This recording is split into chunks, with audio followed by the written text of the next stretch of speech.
Good morning and welcome to the Who's in the Driver's Seat webinar with Tim Hindes, CEO and co-founder of Staymetrics. My name is Keith Sayre, Marketing Specialist at Staymetrics. Thank you all for joining us this morning. To share very briefly about our speaker, over his more than 30 years in trucking, Tim has been an owner-operator, a dispatcher, he's run a logistics firm, and much more. These experiences provide him with a unique understanding of and perspective about the trucking industry, its leadership practices, operations and management, and most importantly, its drivers.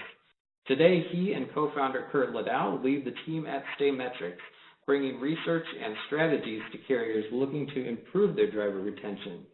So at this point, I'll be turning the call over to Tim to share his insights with you. Thank you, Keith. Thank you very much. Appreciate you putting this together.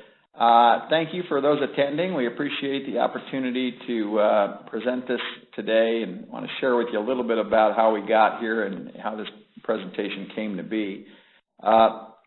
Many of you on this call may have actually seen parts of this because I've been giving pieces of this presentation over the last 6 months out in the market. We've done some work with Great West, some of the state associations, and feedback from this presentation has been very strong in terms of enlightening the folks and helping people understand what the driver market actually looks like and what we might need to do to help improve the situation. Today what we're going to go through a little bit here, let's see if I can get my slide to advance. I think I need to wake up my computer. Bear with me here. I'll do it that way. There we go.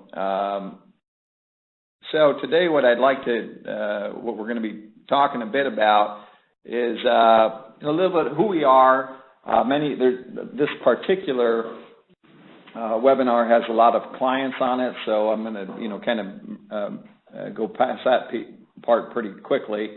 But we want to talk about when drivers leave, right? And then we're going to talk about our read and the driver workforce trends, what we're seeing out there, and then why do drivers leave? What do we know about that? What's the research tell us? And then based upon that, what can be done to keep them? And we're going to be talking about a lot of strategies, so the insights and strategies. A bit of who we are. So my partner Kurt and I started the business basically 7 years ago. We're still here at Innovation Park at Notre Dame. But I'm a culture freak. Kurt's a culture freak. And, we've been in trucking all our lives. And there's one thing that I know about as being a former driver and being around drivers all my life is drivers feel that they're not listened to and their opinions aren't heard. And then the other chronic complaint I heard over my 35 years in the industry is that they're under-recognized and rewarded for the work that they do. This is a real big one. So our business model, that we built 7 years ago is based upon just that, is that we created a model that has surveys to ask drivers' opinions. Our concept is you ask drivers' opinions and you reward them and recognize them better than they've ever been recognized before. You're going to end up with more engaged and loyal drivers. And for many of you, you're actually living that today. A couple caveats, though, we'll share with you is, asking drivers' opinions, but you need to share the results with them and respond to basically the changes that you're making. Without that, you're really not getting the bang for the buck. So that's a big piece of information that we think is very critically important. Asking drivers' opinions without moving on it and without follow-up is really fruitless, in my opinion. The second one is rewarding and recognizing drivers. When you're looking at putting a recognition program in place, what we looked at was out there was really trinkets and trash, small stuff. And we share with carriers that in order to do this right, our model would be that you recognize and reward drivers with an abundance mentality. And one of our earliest and most successful clients, I love what they said early on. I think they're a second or third client. But they basically said, hey, Tim, I love your program. And my mission is I want my best drivers to go on vacation on me every year. And that's what I would call an abundance mentality. So when do we do these surveys, and what's the approach to driver feedback? Again, a lot of customers on this call, so I apologize. This is going to be a bit redundant, but for those that aren't, let's take a look at it. So the onboarding surveys are what we also call, or had been called in the past, the 7 and 45-day surveys, because those are the most common points of time that those are given. But those surveys provide more than just the opportunity to save drivers and intervene. It really provides feedback on how well your recruiters are doing telling the story of your company. And it's really fascinating to watch and fascinating to see senior executives look at these surveys and be able to actually see how their company is being represented, what those drivers' earliest experiences were with your company from the time they first made contact with the recruiter to the time they finished orientation. It also provides great feedback on how well you're doing in orientation. And is your orientation program any different than anybody else's? Do you need to modify it? So I'm a big fan of what I call our 7 and 45. And the other thing that I don't want to skip over because it's just too important is the 45-day survey itself is so telling to our clients because it actually tells you, the carrier, where the disconnect is in the messaging from a macro standpoint. So what I mean by that is you see stuff in the 45-day survey that your drivers are continually dissatisfied and you're not meeting their earliest expectations, let's say, on quality of equipment, right? So it allows you to be able to see a specific area that either, one, your recruiting group isn't speaking accurately about, or two, that the way your operation is designed, you're not giving the driver the experience you intend to give them. So that's the earlier surveys. The next one is the engagement, the annual driver satisfaction survey. This exciting news, you're going to see us make some modifications to this to where it's going to be more than a once a year survey. But in today's environment, even as a once a year survey, we love it because especially at long-standing clients, you can see this allows, if I'm leading a company, this allows me to be able to see how my entire fleet ranks me not only against my community and my peer group, but it tells me year over year how I'm doing in all aspects of what's important to that driver. Their communication with dispatch, their settlement, is my pay high enough, is my quality of equipment, all the questions that when I was a senior executive, that I wonder how my drivers feel, this actually tells you, and you're able to see the trend lines. The last one is exit interviews. Exit interviews, I'm a real big fan of them if you use a third party, number one, and if they're done in conjunction with other surveys. Because exit interviews get very granular. This is where you're naming names, you're seeing names pop up, you're seeing anecdotal examples of what the frustrations that drivers have.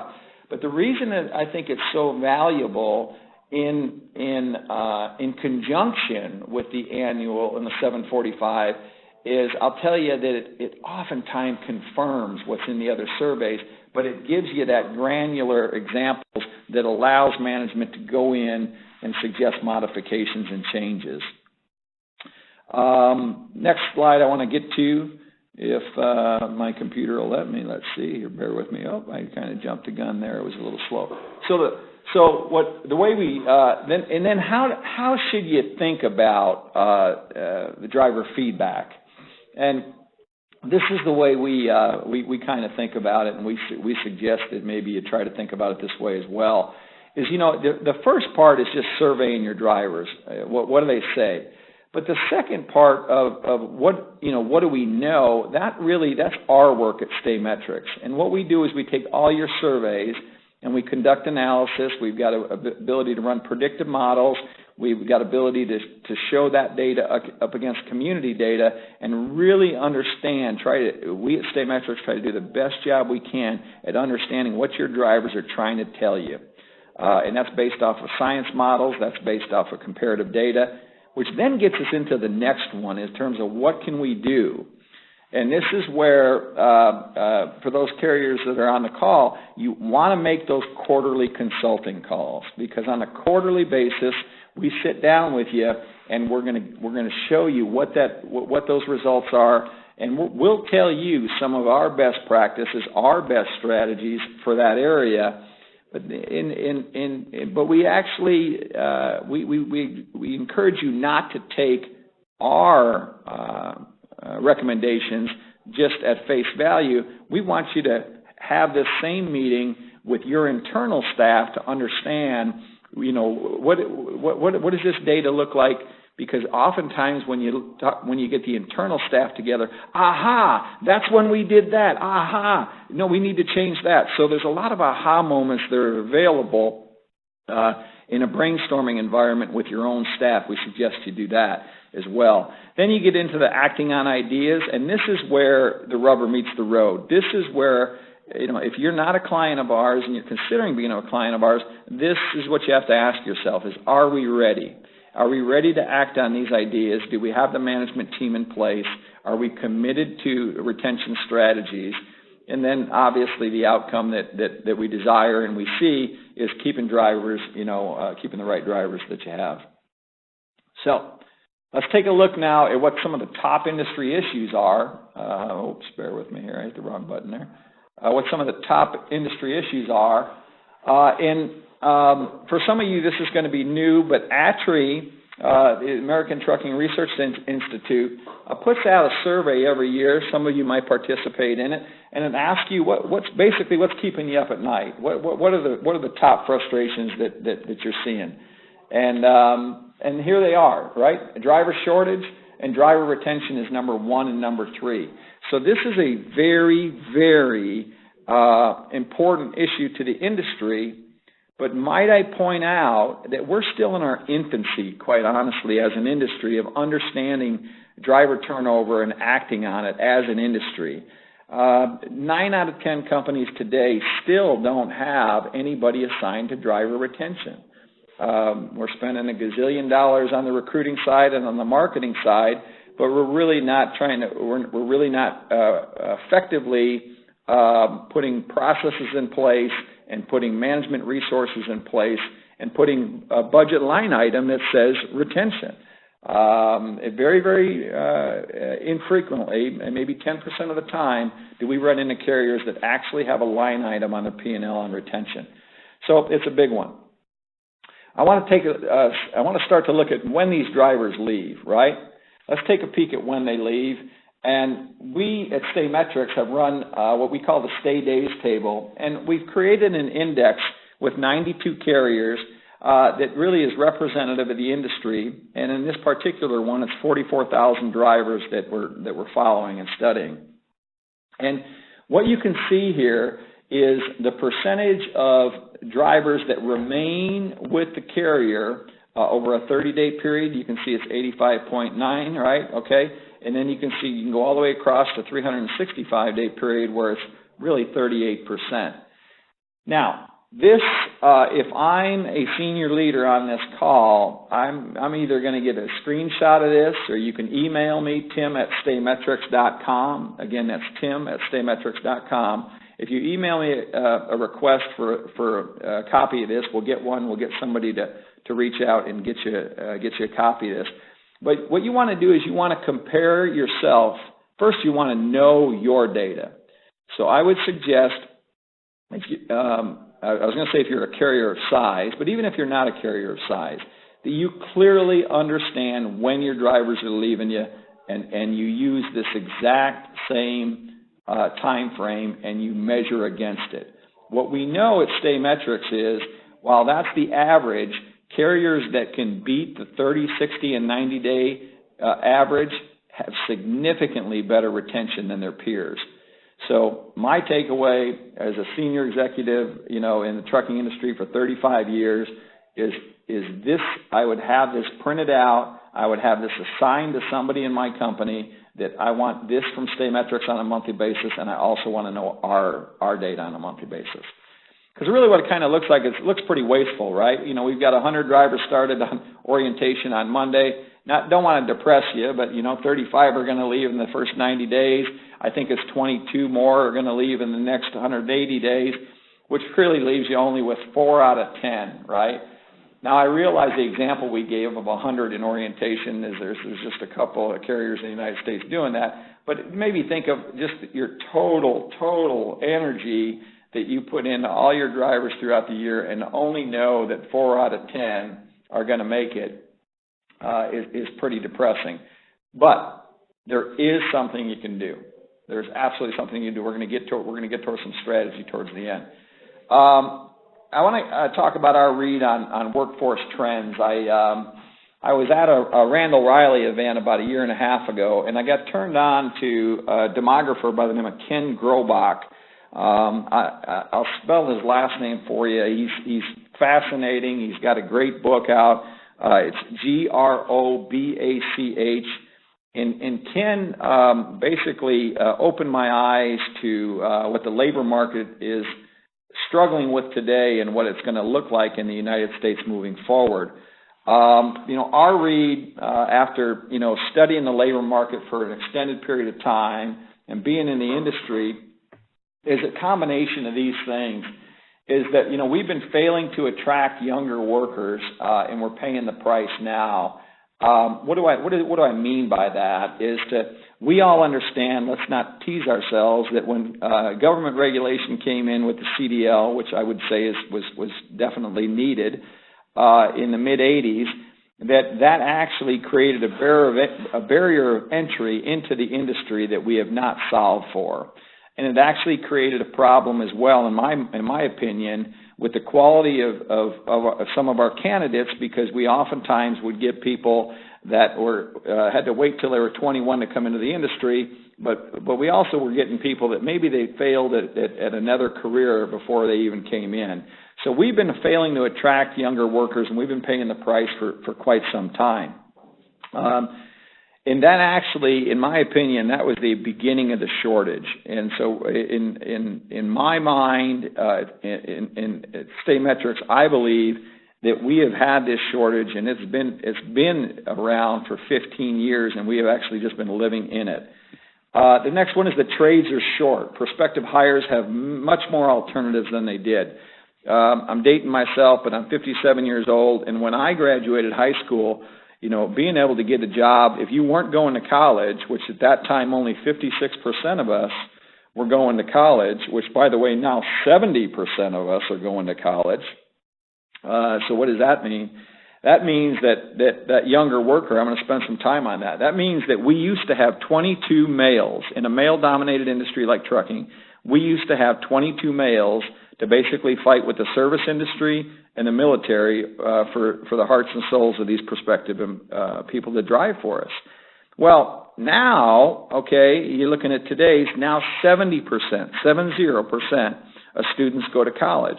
So that only leaves me as an industry with 15 males, so to speak, and I don't want to be exclusionary to females because it's a growing population. But for sake of this conversation, I'll stick with the male analogy.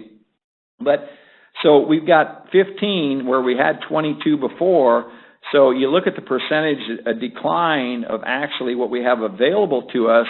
But number two, where the trades are short, is the big difference, because now I've heard studies that have shown that after 2008, the trades lost 300,000 out of their ranks, and they have not been able to backfill those.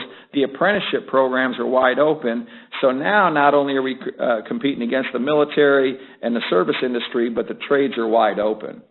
The third one is fear of automation, discouraging career-minded people. Talk a little bit about that. My goodness gracious, every week it seems that somebody's coming out with a prediction that trucks are going to be, overnight truck drivers are going to disappear and all this is going to go to autonomy. We know that's not the case, and I'll speak to that in a little bit.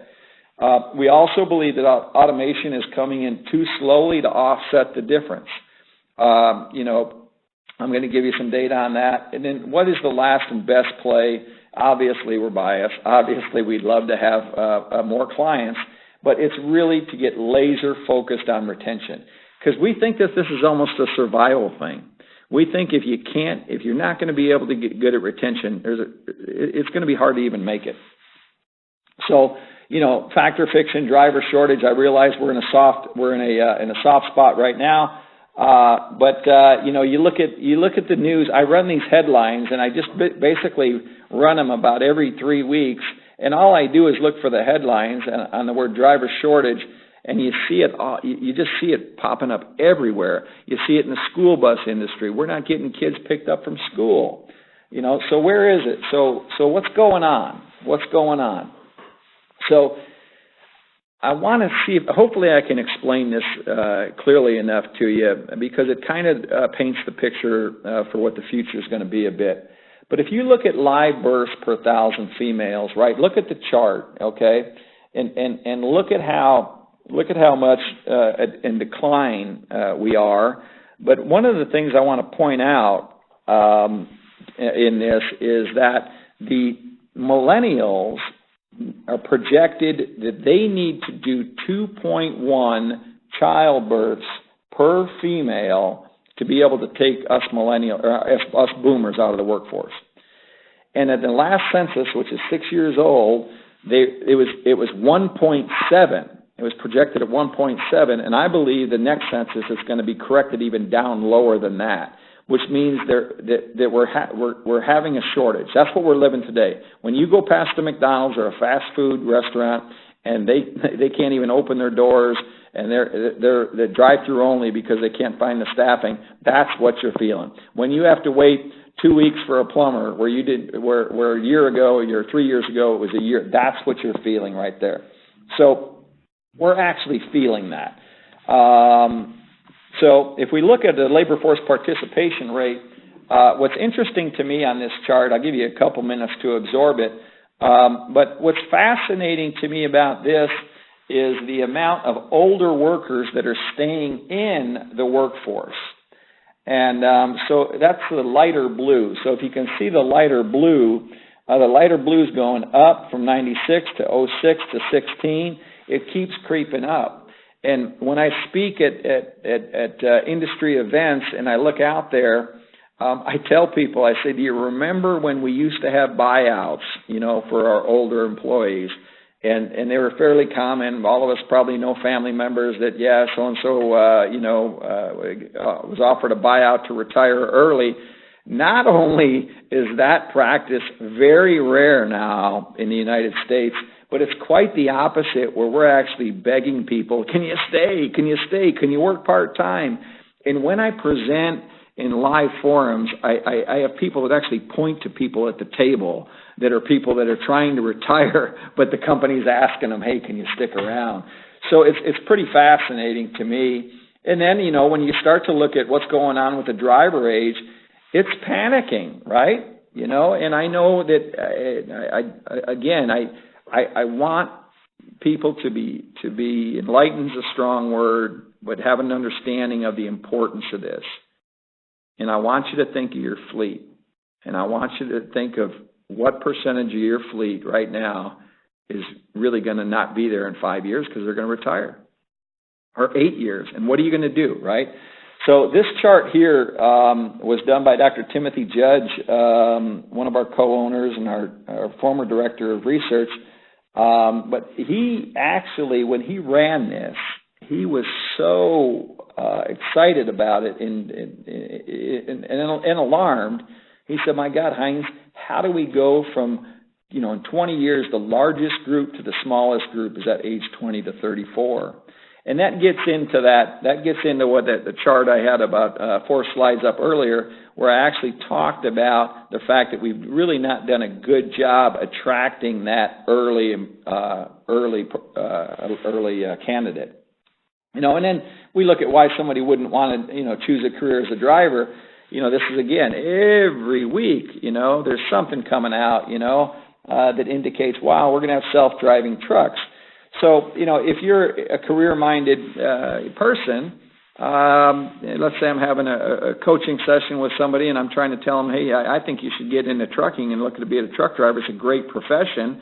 I love it. It treated me and my family great. And they might ask, hey, what about autonomous vehicles? I could look them in the eye and I say, in my opinion, I think it's 15 to 20 years out, maybe even longer. And they say, okay, so let's say it's 20 years out, Tim. I'm 22 now, so what you're saying is I'll be 42, and the only career I would have ever known is trucking, and now I'm going to have to find another career. Is that basically what you're telling me? And so those are the conversations that we're not really able to answer effectively yet. But we can look at the FreightWaves interview with Anthony Lewandowski, where he basically, this is his quote. We're in a position where regulators, investors, everybody's waking up to the reality that nobody's ahead in this race. Nobody's coming out with a truck tomorrow that's going to be fully autonomous, that there's not going to be any labor in it at all. As a matter of fact, Lewandowski thinks for the last 15 years we've mostly idled at the starting line. So, but that's not the story that we're telling in the press, right? The story we're telling in the press is that we better start moving. Let's look at why drivers leave. So in these conditions, why they leave? Because they can. It's because they can. The trucking industry is the only industry in the United States that has faced a shortage in its labor population for more than 10 years. So what you're seeing is basically an at-will or a free-will workforce. These guys have no fear. They don't have to drive for you. So we need people to understand that, because the days of thinking that somebody has to drive for you are gone. And I know that a lot of you on this call are like, man, I wish my boss was in here to hear this. I wish so-and-so was in here to hear this. It's true. And it's true. And it's truth that people have to understand. Because if we look at, I've been doing this next slide here, out in the market for about 6 months. And I ask people, and usually the room is, 200 people, 300 people, and I ask them this question. I ask them, as it pertains to how people should feel lucky to have a job, how do we feel about this from a demographic standpoint? So how would people answer this question? So I want to frame it because I want you to ask yourself this question. On a scale of 1 to 10, how much would you agree with the statement, people should feel lucky to have a job? I want you to get your number in there right now in your head. But then I want to ask you, what do you think the Depression era people would say? And this is where people say, oh, they're a 10. My gosh, of course they were a 10, right? They didn't have jobs, right? There wasn't enough jobs. You were very, very grateful to even have a job. Well, what about the boomers? What about the boomers that, how would the boomers answer? 8 to 9, right? Well, they were raised by the traditionalists, the Great Depression era. I'm a young boomer. I'm 57 years old, and I was 28 years old before my mother stopped calling me to ask me how my job was doing. And God forbid, I told her, I think I'm going to go dispatch. Oh my God, you got 2 babies at home, right? It was so boomers, a lot of insecurity as it pertains to that, and they can't fathom that people shouldn't feel lucky to have a job because we've had that fear bred into us. But there's this new group of thinkers. And interestingly enough, even the millennials will give themselves a 3, okay? Oftentimes, but this is kind of a fun one because when I ask it in a live setting, you'll hear people say 1, 2, they're still on my couch, whatever it is. But really, millennials they have a different approach to how they're looking at the labor market and how they're looking at jobs and what's important to them and what experiences do they want to have in their life. And maybe just because I sat at the same dispatch window for 30 years and dispatched people, or I was a safety director for 30 years. A lot of these millennials, they want to experience more, and they want to do different things, and they know that there's a lot of opportunities out there for them. So then of course, where are these drivers at? These drivers that turn over all the time. How would drivers answer that they should feel lucky to have a job? Are you kidding me? They're a one. They could be driving a pink truck, on a Monday with the PeopleNet or OmniTrax unit at the 3:30 position, and dispatch comes in from the McLeod system at 2 o'clock or whatever it is, and 4 days later they could be in a blue truck. Okay, it's not PeopleNet, it's OmniTrax, and it's at the 3 o'clock position, but it's pretty much same, right? Let's be honest. So what we have, the disconnect we have that we're helping people try to understand, is what we call the empathy arch. Let's see if I can get that come up. There we go. So what you see when you ask, one of my favorite stories is I was dealing with a carrier that we were doing a small consulting gig on. And on our first meeting with the carrier, it's a family-held business with boomers at the helm, and they were telling me how frustrated they are with this new breed of drivers. They just don't understand them. And I went through this exercise with them, and before I could get to the empathy arch punchline, one of the owners of the company, a boomer, stood up and he goes, "Let me tell you, before you say any more, those millennials and those drivers that turn over repulse me." Now repulse, as in get away. And I couldn't help but look out the window, and I saw 10 trucks on the fence. That's how important it is that we understand, that we have to understand that there's first of all, there's generational differences that make it difficult for us to understand. But we have to understand that these drivers don't have to work for us. And we have to create cultures that people want to be part of. I think there's going to be 3 types of cultures that we're going to see out there. You're going to see the old culture, and that's where people should be happy to even work for me, okay? I think those companies are going to be dead in 5 to 10 years. I think you're going to see cultures that, and in fact, interestingly, I've got a great client of ours, CEO, does best in his sector, and he called me and he's panicking. He said, "I don't think what got us here is going to get us there." And that's how smart this guy is. He said, I was driver-centered before driver-centered was cool. 15 years ago, I was telling shippers, if my drivers don't want to pull for you, I don't want to pull for you. He said, but man, I see a lot of the stuff that I do today that is turned into mainstream, okay? So we've got to figure out how to even improve our culture even more. That's smart. Those guys that can pivot to the next step, I think they're going to be great. I think they're going to create cultures where people want to be part of. I think that you guys are seeing that out there. You're probably losing some drivers to carriers that are building better cultures. And then the last one is, the last one, and the ones I think are really going to win are those people that are constantly not resting on their laurels. They're like, what else can we do? What else can we do? And we at Staymetrics, we're not too far behind you guys on that. Because at Staymetrics, we just won. We're very proud of it. We won an award that we're one of the best places to work, best culture. But our leadership team is saying, hey, that's great. That got us here. But what are we going to do next year? What are we going to do in the following years? So I'm running a little bit behind, so I'm going to speed up a little bit. But now I'm going to get into kind of some of the science behind that early turnover. And that in what do we know? What does the science tell us on that early turnover? And there's some research there's a researcher by the name of Dr. John Kammeyer Mueller. I credit him on the bottom left-hand corner. John is a genius. He's a super smart guy. John has been studying early turnover in all industries, basically, for 30 years. Fascinated by why people say that they want a job at this place, and then 20 days later they leave, right? So this has been his area of study. And what John's come up with is this model, this is his model, that basically says the better you do these 3 things, the more predictable your outcome is going to be in the green.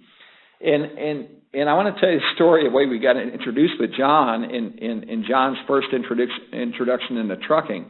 In our exploratory conversation with John Kammeyer probably 6 years ago now, he was talking about this pre-arrival, and I said, give me some more color on that, John. What is that? He said that's basically where people are coming into the company either through, through ads or and how they're selected into the company. And I said, oh, we use recruiters in trucking. He's like, oh, okay, that's interesting. And he said, well, then that selection process is like how many times the person's going to be interviewed and how well we're actually doing on explaining what the job is going to be like and how well we're doing talking to the candidate about what's important to them. I said, yeah, John, we don't do any of that. We after the CDL came in, we kind of went away from that, and the industry basically recruits. And he said, you guys don't do sign-on bonuses or anything else. I said, oh yeah, we do sign-on bonuses too. So then he asked, he said, well, what's called the socialization process, which on here is the encounter process.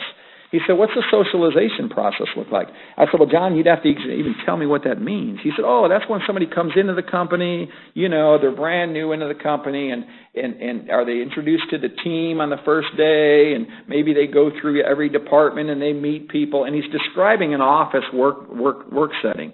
And he's saying maybe somebody takes them out to lunch on the third day, and maybe the second week they go into, and I stopped him. I said, John, we don't do any of that, not in trucking. In trucking, they're not making money if we're not making money.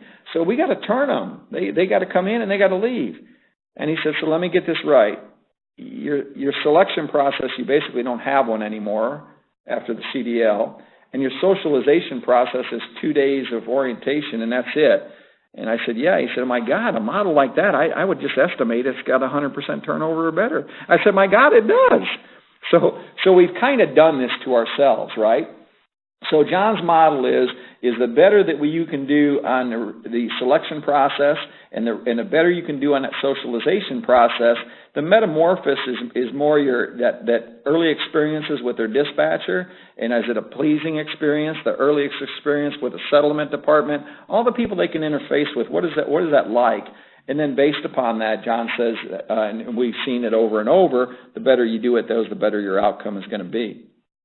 So, some of the recruitment challenges. Whoops, I passed up. It's difficult for recruiters. Oftentimes, they don't know what the job exactly is like. We hear from a lot of people that some of the recruiters have never been in a truck. They maybe don't know even what pay. They're not. Recruiters aren't told what the pay settlement is, so they don't have accurate information there either. But that overall recruiter relationship is very important. Here's the selection process, the normal selection process that you would see in an HR environment. And again, what are we at? And again, if you look here, this is what it looks like in trucking, where we've kind of taken that out. And so what have we taken out? We've taken out the behavioral interviewing. And that's something that you can put back in play whether you're a client of ours or not. Do some work on behavioral interviewing and understanding it. Maybe even get a consultant in there to help you out. But instead of just your recruiters selling to the market, which we hear from drivers that they're so frustrated with that. They're so over being sold. They want people to have conversations with them that tell them, what's it going to be like driving for your company, and I just need the truth. And so orientation challenges, information overload, unclear policy, paid, unpaid. There's a lot more to it than that. The orientation, one of our teammates likes to, to really talk about that here at Staymetrics is that is your opportunity to really, really make a difference and make an impression. And I want you to, if you've got somebody else, in the call with you, ask them, do you think your orientation is remarkable? What's remarkable? That's where somebody gets on the phone at first break, and then when they all go out and they're gonna catch a smoke and they get on the phone. That phone call that they make is the most important phone call to you, because that phone call is to somebody significant in their life. And the question that they're being asked is, how do you like it? did we pick the right company? And you've got basically an hour and a half to do that in orientation. And how many of us don't do that, right? Let's get into some early challenges, early driving challenges next. Dispatcher relationships are huge. Now, trainer relationships are big, and unmet expectations are big. So unmet expectations, I'll take them from the bottom. Unmet expectations are basically that driver not going through the process in their mind of understanding what they were looking for, what they were running from, and making a choice to come into your company because it's a best match. That somebody has to facilitate that conversation. And what I hear carriers say is, well, these drivers don't tell us that. They don't tell us that because you don't have the skill set in your organization to be able to get that out of them. So it's a skill set that you've got to be able to do. The second one is trainer relationships. It is extremely predictable. Trainer relationships are so difficult because you've got different values. You're putting drivers in with different values. And then dispatcher relationships, same thing, huge. Dispatcher relationships, I want to spend a little bit of time talking about that.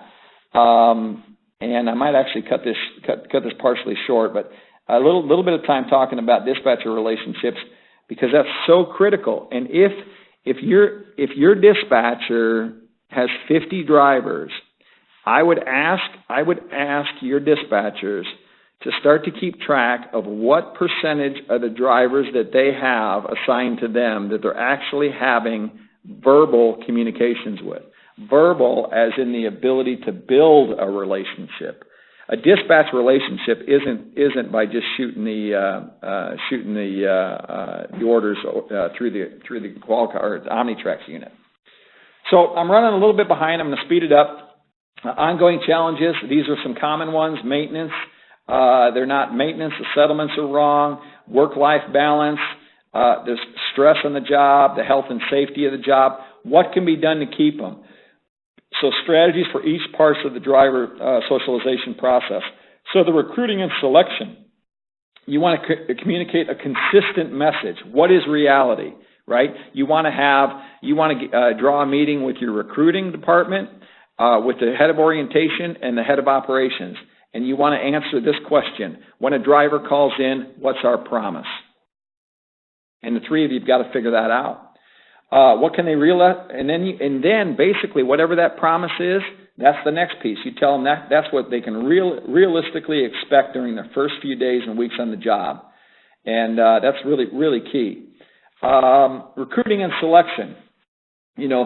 Again, what is your selection process? Do you even have a selection process? Like right now, in this softness, this is the perfect time to do it.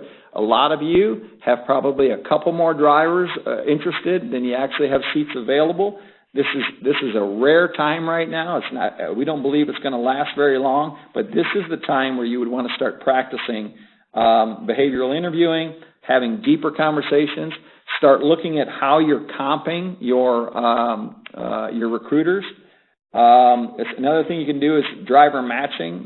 We have a technology and software that helps you match teams and trainers together. And then, ultimately, you want to hire that candidate that's going to be successful to you. If it were me, if it were my company, and I happen to just be able to be the recruiter for a day, I would start out like this. That, hey, I ain't about turnover. And I'm guessing you're not either, because it's like divorce. It's like you don't want to start over. I don't want to start over. So instead of me BSing you and you BSing me, let's have a very truthful, honest conversation about what it's going to be like driving for me. And how about then I'm going to ask you to do the same. And I'm going to ask you to tell me what the high points of you driving for me are going to be and what I might not like about having you drive for me. But learn those behavioral interviewing skills. Orientation. Oh man, your quality of orientation is entirely in your control. And if your orientation, if it were me, I'm a culture freak. If my orientation looks like my neighbor's, I fail. If my orientation, if my drivers aren't overwhelmed at how different my orientation is and how different their experience was at my company, we fail. Okay, that's a huge opportunity for you. Why would you not do it that way? My God, why would you spend all that time and effort, right, and get these guys in, and then you're just going to put them through an orientation that's less than impressive, that basically means your company to them is less than impressive. Engage learning, make sure you're using the best technology there, and then develop relationships. This is a relationship business, right? If it's not a relationship business and you don't believe it, I'm going to go back to that next slide, then you're in the wrong business. If you don't think this is a relationship business and you think that this is all transactional, then you're going to end up with just drivers that I don't know what you're going to end up with, because they're not going to, they're just going to get, you better be able to pay more, which most people can't, by the way. But relationships are where it's at. And really it comes down to this: loving and actually caring for them and having consideration for their needs and then teaching that to your entire company. Okay. Pay transparency for new drivers. That's a big word. What does that mean? That means that, hey, new drivers never make what the other drivers make, right? So let's just start telling them that, right? Because when you tell them that, hey, our average settlement is $1,500 or $1,200 a week, they remember that. But in week 3, week 4, we know it's not going to be that. But then they get a settlement that's $1,000, not $1,200, and then you've broken their trust. They no longer trust you. They think you're lying to you. You guys are frustrated, you the carriers, because you're like, I'm not lying to them. They're going to get there. Well, then go ahead. Just change the way you do it. Tell them how fast it's going to take to get there. A great success story, Brady Trucking. Take a look. Go out to our website. Pull up the Brady Trucking white paper. They are peak performers. They do a phenomenal job in this area. Socialize new driver mentoring programs. I'm a huge one on mentoring programs. If you're a client of ours and I haven't talked to you about your mentoring programs, shoot me and you have an interest in learning more, shoot me an email, tim@staymetrics.com. We just put this in place, or a carrier of ours put this in place, my model. It's working very, very well, but mentoring programs work. Check in often, and then do another survey several weeks into the driving experience. That's the 45-day. Ongoing commitment to a driver-centric culture. You know, you want to develop, and this is not mine. I'm credit where credit is due.